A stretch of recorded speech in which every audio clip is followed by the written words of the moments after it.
Fellowship International exists to do.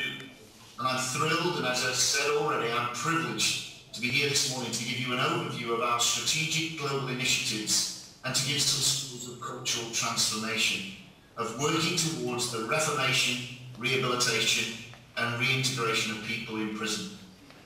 So imagine a world where lock them up and throw away the key is unthinkable. Imagine a world where how a nation treats those in its prisons as a matter for celebration, as Nelson Mandela and Winston Churchill encouraged us, not a matter for woeful criticism. Imagine a world where every former prison's past is truly past, and every person in prison truly has a future, care and nurture of the community. We're now beginning to imagine a world that might look like PFI, Prison Fellowship International's vision, which is to break the cycle of crime and restore lives worldwide through Jesus' love.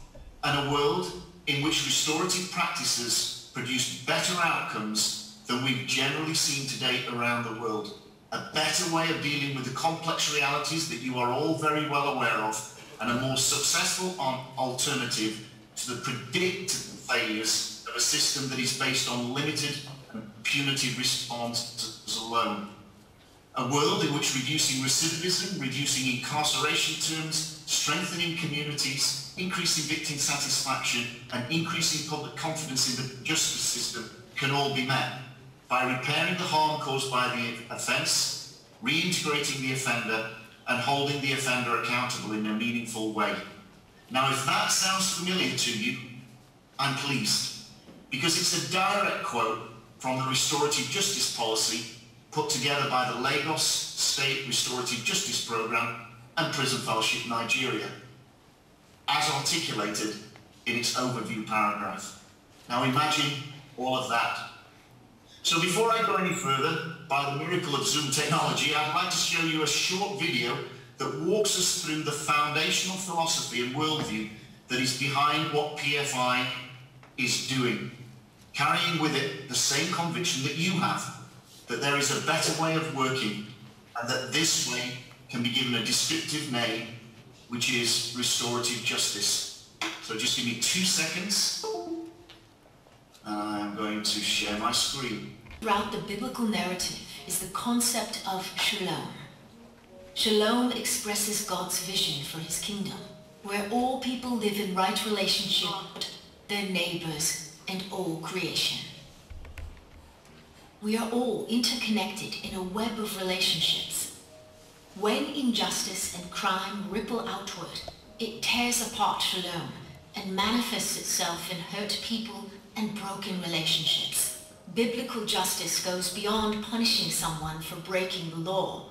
Instead, it mends the torn netting of shalom. It heals people and reconciles relationships. Prison Fellowship International views justice from this perspective. We care for prisoners, support their families, and mobilize the church to join us. But where do our programs fall within a restorative justice framework? How can our work become more restorative? PFI defines restorative justice as a response to wrongdoing that repairs harm, to the extent possible, caused or revealed by the wrongful behavior. The people impacted most by crime, offenders, victims, and the community, come together to decide how to repair harm, especially harm to victims, hold offenders accountable, and strengthen relationships and safety within the community.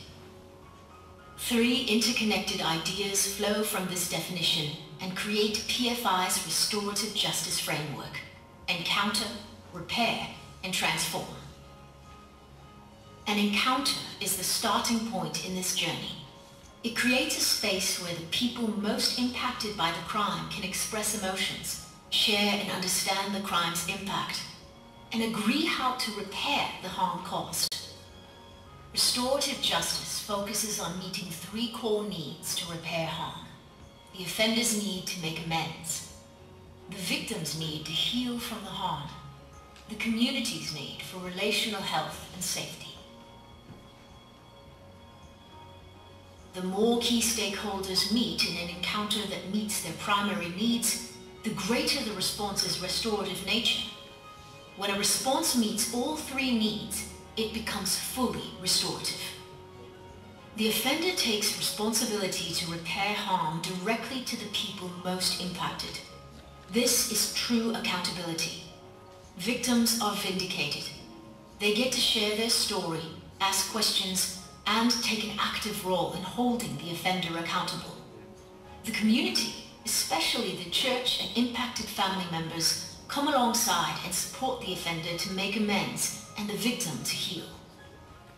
When a response meets two needs, it's significantly restorative. When a response meets one need, it's partially restorative. Prison Fellowship Chartered affiliates can take steps to make their programs more restorative when they connect victims, families, the church, and prisoners together. They can collaborate with the government, other non-profits, businesses, and universities in a restorative system to break the cycle of crime and restore lives worldwide through Jesus' love. This brings us to the third big idea: transform. Restorative justice has potential to transform lives, to bring healing, redemption, forgiveness, and reconciliation. Restorative justice helps restore shalom and creates a healing community where all people, even the most vulnerable and marginalized, belong and flourish. A community that carries out God's plan to establish His kingdom on earth.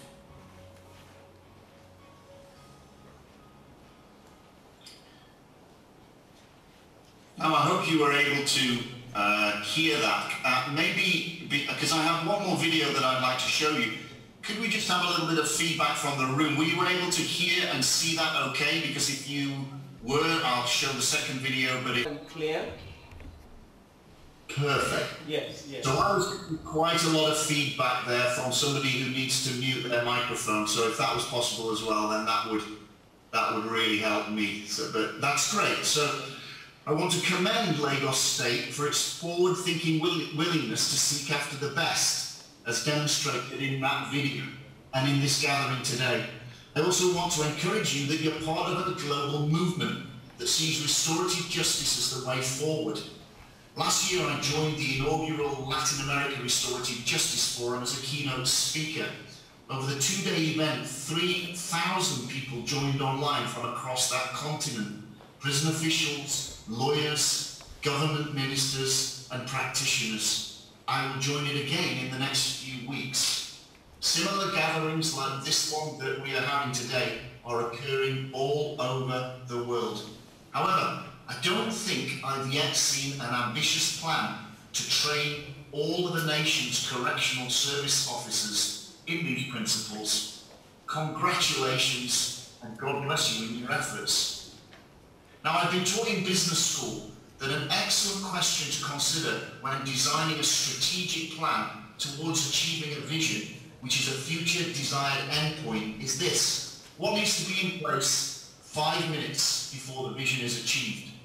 This was certainly a question we posed to ourselves at PFI in 2011 as we sought to begin a long journey towards breaking the cycle of crime and restoring lives worldwide through Jesus' family members, which cover 116 nations, could be part of.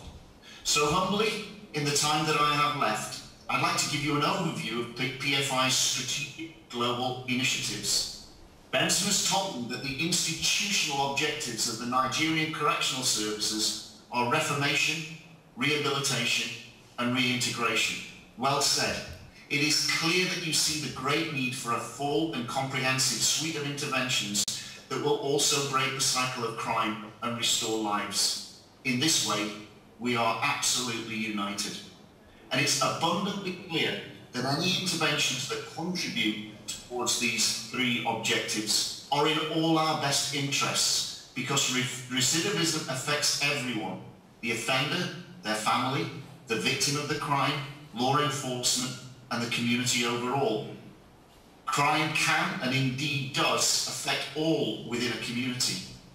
If a previously incarcerated person is released and repeats an offence or acts out a new crime, there'll be new victims. Societies with high recidivism rates face larger tax burdens to fund high prison populations. Recidivism is affected by several factors, as you know well: circumstances before being in prison, social, environmental and community, events during their time in prison, and events after being released from prison, the difficulty of adjusting back into everyday life. Many individuals on re-entry have huge difficulty finding jobs to support themselves and reconnecting with family members. You know this very well. It's complicated. This does not, however, remove our moral and societal duty and obligation to offer a second chance, as Nelson Mandela reminded us, even more importantly, as Mike said this morning, as God reminds us. Because the alternative is that if pain is not transformed, it'll be transmitted, often repeatedly. It is a fact that almost all prisons and correctional services around the world are struggling to deal with this issue. Recidivism rates vary significantly around the world, and many countries have insufficient data, but in a study by Sazel and Wolf, a systematic review of criminal recidivism rates worldwide in 2015, their study collected data from 21 countries around the world with follow-up periods ranging from 6 months to 9 years. Recidivism varied from 20% in Norway to as high as 70%. There are 10.5 million men and women inside prisons around the world, and with recidivism rates as high as 70%, that's 7 out of 10 people who go into prison will go into prison again, and again, and again, which is a lot of waste and inefficiency in terms of human lives, human potential, and positive societal contribution, and a whole lot of waste in associated monetary costs. I had the very great privilege of being able to look across the worldwide family of Prison Fellowship International and to both perceive and observe the collective health and fruitfulness of our national ministries individually and as a whole. We believe our national ministries, like PF Nigeria, have a big part to play in the effort to restore lives, and that we have some interventions that really work. So please watch this next video, which explains what we then did in answer to the question, what needs to be in place 5 minutes before achievement of our vision to break the cycle of crime and restore lives worldwide through Jesus' love. The national mission is to restore the lives of prisoners, their families and victims through a global network of ministry partners. We are committed to strengthening our national ministry partners so that they can saturate the prisons and communities in their countries with effective ministry. To do this, PFI has developed a range of high-impact programs and capacity-building tools. One of these is program partnerships, such as the Prisoner's Journey program and our programs for children of prisoners. Program partner coaching, however, is an additional partnership designed to increase the capacity of national ministries working to implement one of our programs. PFI works closely alongside national ministry partners to help them build their capacity so they can increase their impact on lives in their context. We know that there are national ministries who experience challenges implementing effective ministry programs in the way they would like, because there are strains on resources, infrastructure, relationships, systems, or skills, and they are eager to overcome them. Program partner coaching follows our foundational, proven process that helps our partners strengthen their capacity and increase the resources that sustain their ministry. To begin the process, PFI and a national ministry sign a letter of intent, like a non-binding handshake on paper that acknowledges the intent of both parties to work toward a formal partnership. Once this is signed, PFI has the green light to invest time and resources into the first phase, the assessment process.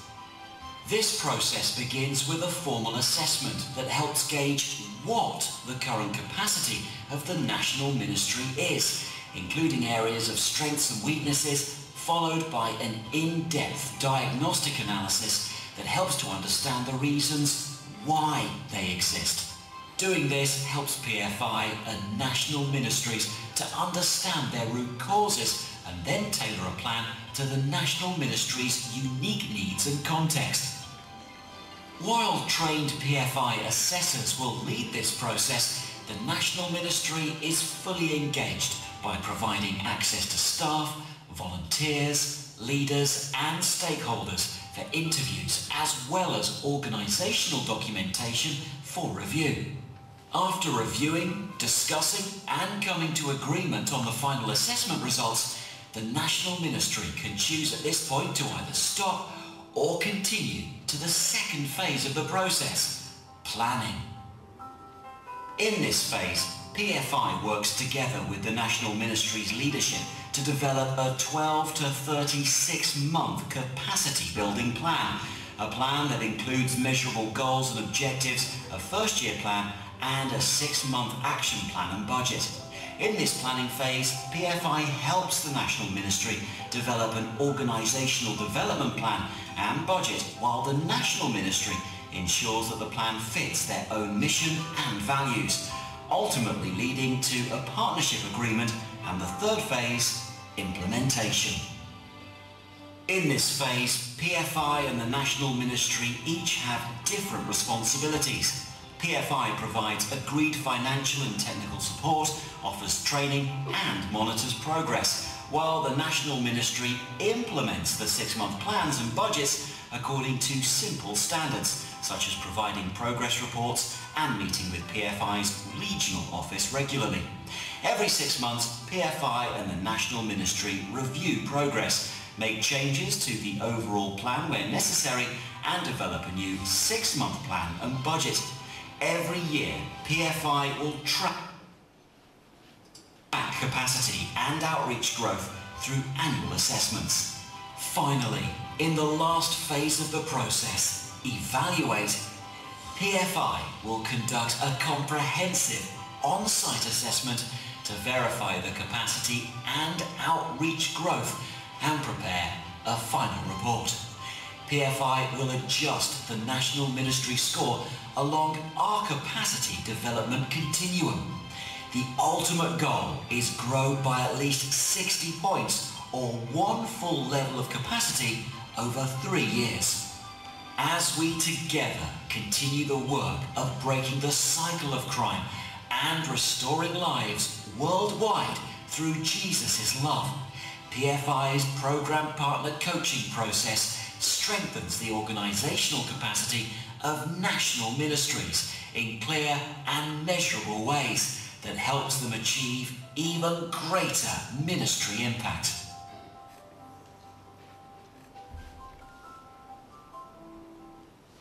Creating an ecosystem at the heart of a global organisational movement that is a do tank and a think tank, a hothouse environment that encourages growth around the world in pursuit of a desired outcome, everybody with their part to play.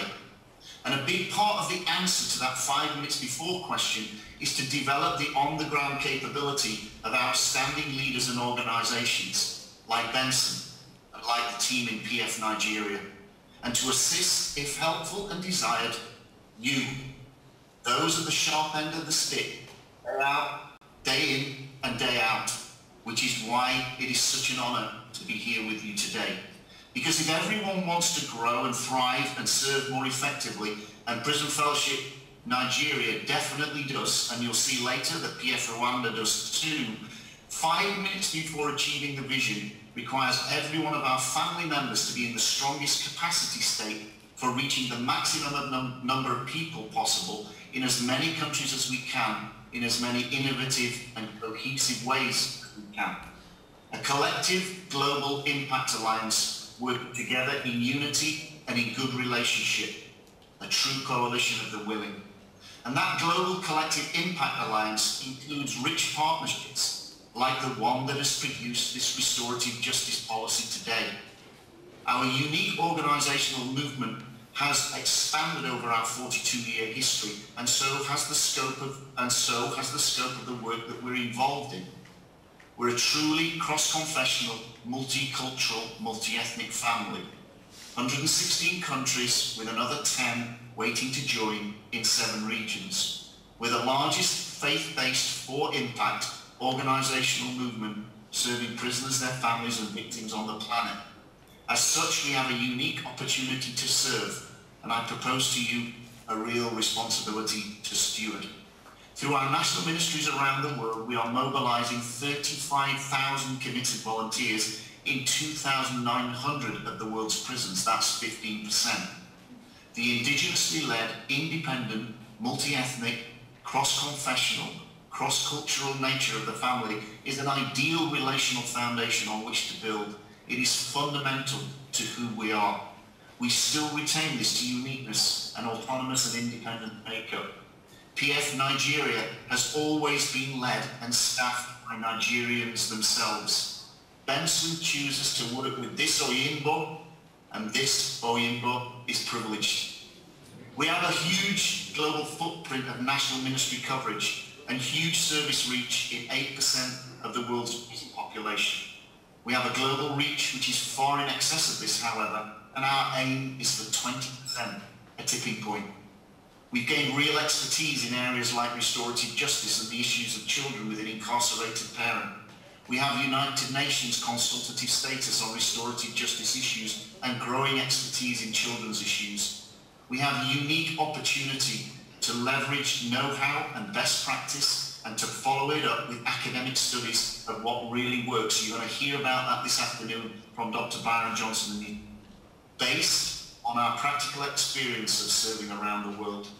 The PFI in Washington, D.C. office and the regional offices, Emerson is here with us today, are mission-led, data-driven and growing in competency and capacity building. I should say Ashella is here as well, sorry Ashella.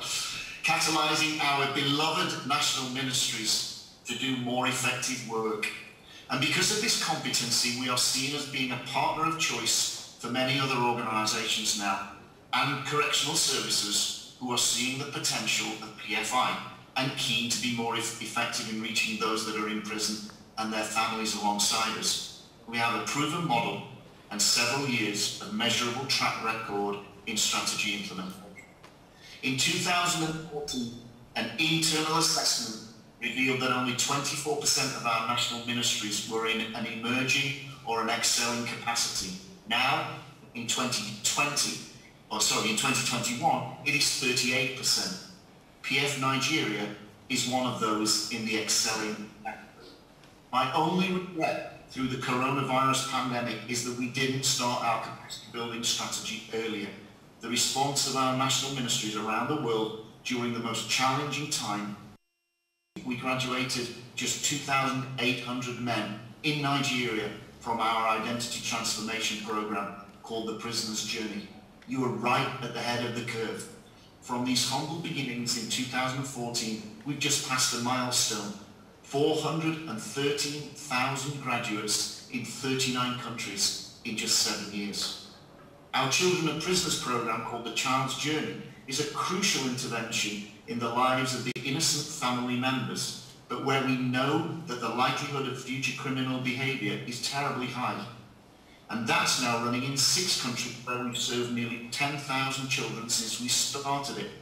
Our plan is now to scale a new program based on key learnings from The Child's Journey that can be expanded to 35,000 children within 5 years. These truly are widows and orphans because of imprisonment. And lastly, the Sycamore Tree Awareness Program, which is the most well-known of our restorative justice practices, is running all over the world, both as the program partnership and outside that program partnership structure. The Sycamore Tree is held in such high regard in several countries that attendance on the course contributes to early parole. Almost a third of our national ministries are in these program partnerships. And that's not what we only value. We value all the extremely valuable outside the signature programs as well. We run restorative justice and reintegration programs in at least 25 countries, supporting incarcerated individuals as they rejoin their families and communities. Here are a few of them. PF Nigeria's Onesimus Project, a pre-release program that prepares incarcerated persons to transition into their families. providing participants shelter in the first 6 months after release, psychosocial support, counselling and guidance, and business and vocational skills training, including equipment and seed money to start a small business. The Yellow Ribbon campaign in Nigeria, sensitising the community to the negative impact that stigma causes individuals as they return to their homes. PF Rwanda, reintegration services in all prison facilities, offering pre-release and post-release services, things like counselling, mentorship, life skills training, parenting classes, and other programs that teach personal responsibility. They hold healing and reconciliation circles, community-level circles that help heal harm, reconcile relationships, and build social cohesion within the community. They are used as a therapeutic medium to create space for participants to share authentically and establish trust and confidence with one another after the genocide. We also have reconciliation villages for former genocide perpetrators and survivors living in the same village with the perpetrators who harmed them and their families, choosing to step beyond forgiveness and embrace reconciliation, living together, working together, and caring for one another. PF Colombia also has supporting communities, programs facilitating restorative justice, victims, ex-guerrilla FARC fighters, and the military, where they discuss the harm and how it can be repaired, often through symbolic gestures local needs. They also run one of the most successful child's journey programs. I could go on and on and on, and I won't.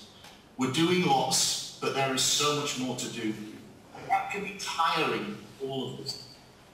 I recently came across an Albert Einstein quote that I liked, however, and it helps me. This: can't use an old map to explore a new world. Jesus, preceding Albert Einstein by 2,000 years, alluded to the same thing, but using a wineskin metaphor. All to say that the setting of an ambitious goal of reaching 2 million prisoners annually as one measure of significant global impact is not a pipe for us, nor is thinking of systemic corporate change and possible tipping points. Thinking about fairer societies and more just power structures has been a human pursuit almost from when time began, and certainly since the Bible, possibly the most potent force in the universe. One of our ideas is this: every saint and every sinner, all are created with God. We have a moral responsibility to engage in second chances for all. Our PFN logo is a bruised reed, which comes from the prophet Isaiah's statement that God will not break a bruised reed. He will not put out even the weakest flame. He will bring true justice. This matters. It's part of what it means to be human. As I conclude, I want us to return to thinking of restorative justice as a social movement that transforms society. In his book, The Second Mountain, David Brooks writes that normally culture change starts when a small group of creative individuals find that the current moral ecology, where certain values are prioritized and certain ways of being expected, they find it oppressive and alienating. So they go back in history and they update an old moral ecology that seems to provide a better way to live. They create a lifestyle that others find attractive. Restorative justice has become a movement. It demands a coalition that sees and understands restorative justice as a better way to live and act. Restorative justice has potential to heal individuals, reconcile relationships, and into the light so that they can be dealt with. True shalom. David Brooks continues, if you can create a social movement that people want to join, they'll bend their energies and ideas to you. The coalition of the willing are relentless. They have energy, belief, and hope that is contagious. People will join and momentum will build that has potential to support oppressors. I say this respectfully, and having visited your wonderful country 3 times now, and with great hope. We need you in Nigeria to succeed. We need more visible and viable examples of success that brings wholeness. We need you to continue to pioneer and in time share your story. And so I want to conclude most sincerely by saying this: thank you for all that you are doing. Our relationship with the new PFI and PF Nigeria and the state of Nigeria has been one of our longest now. We have great examples of real impact. Thank you for all that you are doing. It is the most noblest of ambitions, and may God grant you every success. Amen.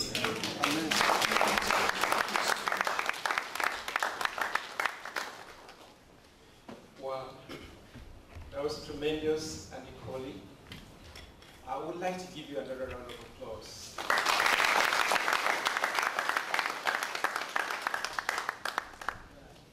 I do hope that you are able to place the relationship Prison Fellowship has with you, with the Nigerian Correctional Service, in the wider context, because it just informed you that Prison Fellowship Nigeria is one of 116 chapters scattered around the world,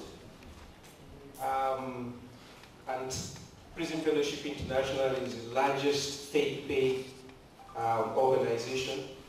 It is multi-ethnic,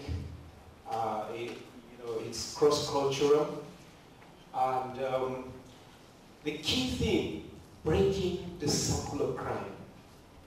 I think we're all focused on this. Thank you so much for this very inspiring presentation. It says, if pain is not transformed, it will be transmitted. Let me bring up a very powerful lady in the audience. Who here, at least I expect the top management, has not heard of Dr. Uju Agomo? One day I had the outgoing Controller General, he was referring to her. He says, this is our officer who is not in uniform. Prisoners, welfare, now my brain is spinning. Prisoners, rehabilitation and welfare action. She's a strong lady, she's a passionate lady. She's going to be speaking with us soon. Please, Uju, can you come and sit with us here? Welcome her with a round of applause.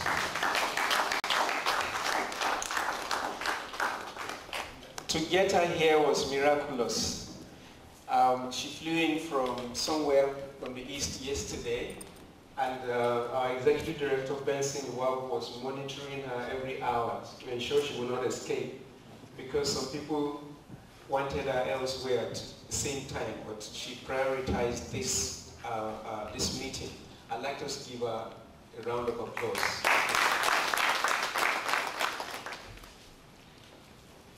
Uju was scheduled on the program to speak after tea break, but sorry, let me announce to you that actually there is no tea break. There will be, so we want to ensure that, sir, after this occasion, your men will not be overweight, so we are watching the lighter note.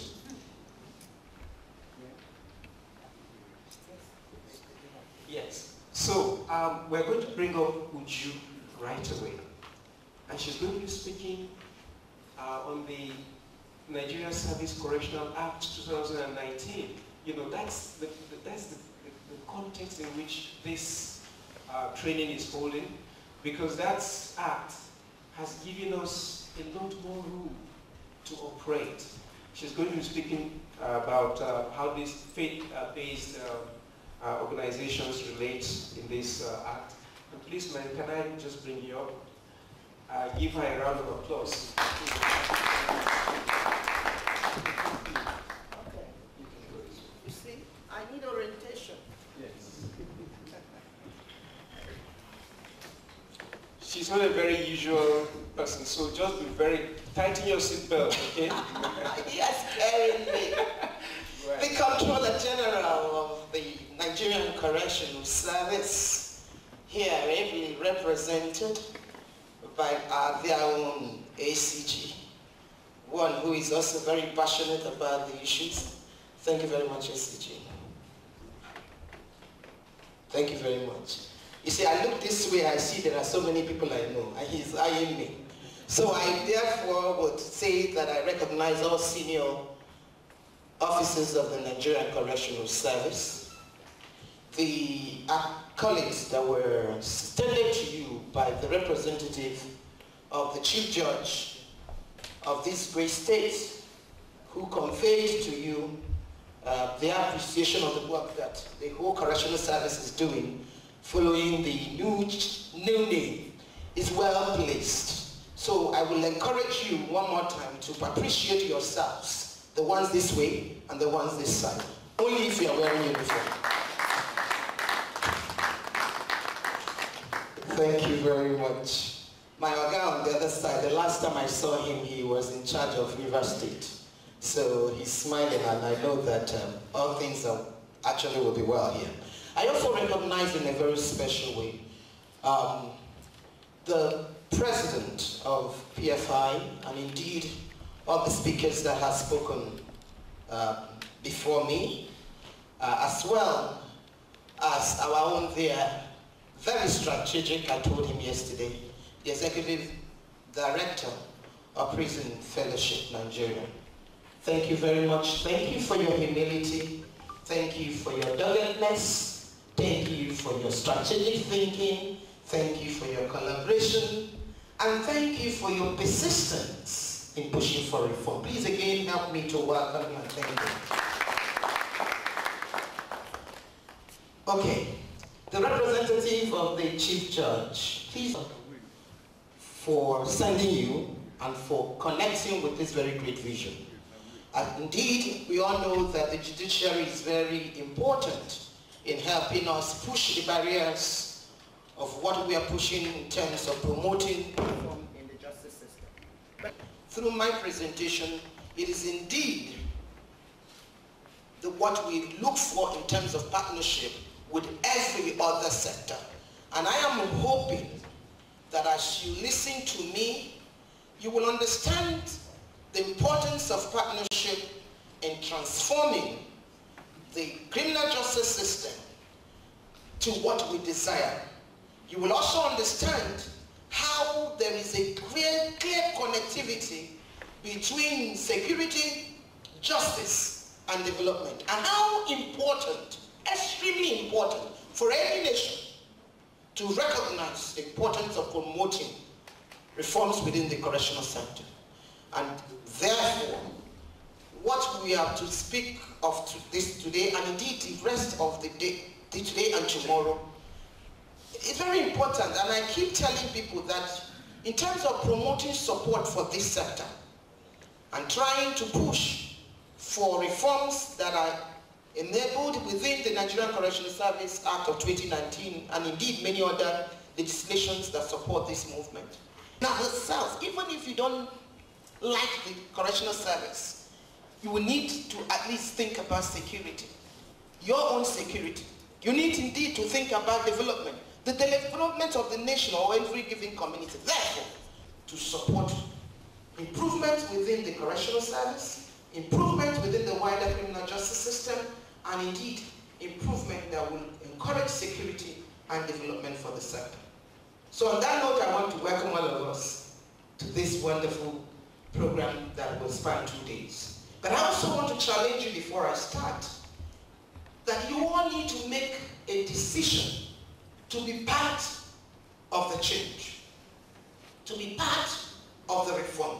Why do I say this? I have often found that good things don't come because there are good laws. Good laws is important as a trigger to the issue. So it's important to have good laws. But as a matter of fact, what transforms the good laws into action is indeed the full implementations of those laws.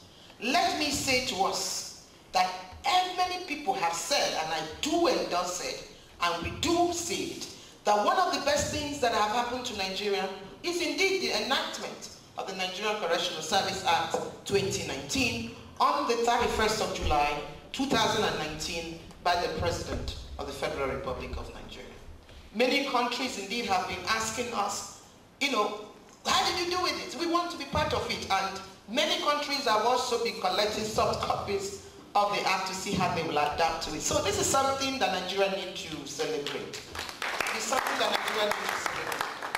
And why are we celebrating it? We are celebrating it because some very critical things happen. You heard from the comments from the Chief Judge of this state that the name Nigerian Correctional Service indeed have pushed people to realize that there's a lot that the Nigerian Correctional Service and the officers of the Nigerian Correctional Service are doing.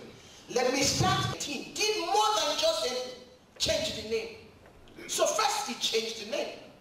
But as I've told people recently, that if you are asked, what is now the reflection that we have from the new name Nigerian Correctional Service? If you are asked whether the Nigerian Correctional Service equals the former Nigerian Prison Service, I know many people will say yes. But you know, if I am marking the script and you say yes, I will mark you wrong. You know why? It is no. That it cannot be the answer. Why do I say this? Yes, before the 31st of July 2019, we did have the Nigerian Prison Service. The first section of the Nigerian Correctional Service Act of 2019 said that the Nigerian Correctional, there shall be the Nigerian Correctional Service, which shall consist of the custodial service and the non-custodial service. Now, what happened was from 31st of July 2019, what happened, the hitherto known Nigerian Prison Service was expanded. Can I repeat myself? That from 31st of July 2019, Nigerian Prison Service as we knew it became expanded. So the Nigerian Prison Service only reflected the arm of the Nigerian Correctional Service that is referred to now as the custodial service, the Nigerian Custodial Service. So if you say that the new Nigerian Correctional Service equals to Nigerian Prison Service, you have failed. The Nigerian Correctional Service includes what we knew as the former Nigerian Prison Service.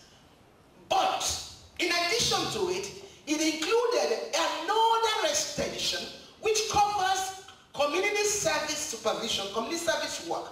So it is both the Nigerian Custodial Service and the non-custodial service which now make up the Nigerian Correctional Service. Do you understand? You know why I'm making this emphasis? I am making this emphasis because I want us to have a shift in our mentality. And this shift is also a shift that a lot of stakeholders need to be told about this. I had recently heard someone telling a Nigerian Correctional Service officer that in terms of restorative justice, that Nigerian Correctional Service should only be in charge of those who are in custody. And I said, that is wrong. The person who is saying that is only still retaining the conceptualization of Nigerian Correctional Service within the lens of the former Nigerian Prison Service, which was only restricted to the custodial service. But now, we have both the custodial service and the non-custodial service. We also have a closing up of the spectrum, meaning you are talking about supervision and work that needs to happen in custody, as well as work that needs to happen in the community, all geared towards making us safer. So with that, I will ask the permission of the representative of the Control General, the Chief Judge, and all senior officers of the Nigerian Correctional Service here to please permit me to now begin my presentation. Am I allowed, sir? Thank you very much. What is my presentation? I'm asked to talk about the role of faith-based organizations in terms of effectively implementing the Nigerian Correctional Service Act of 2019. So first of all, it is important in our minds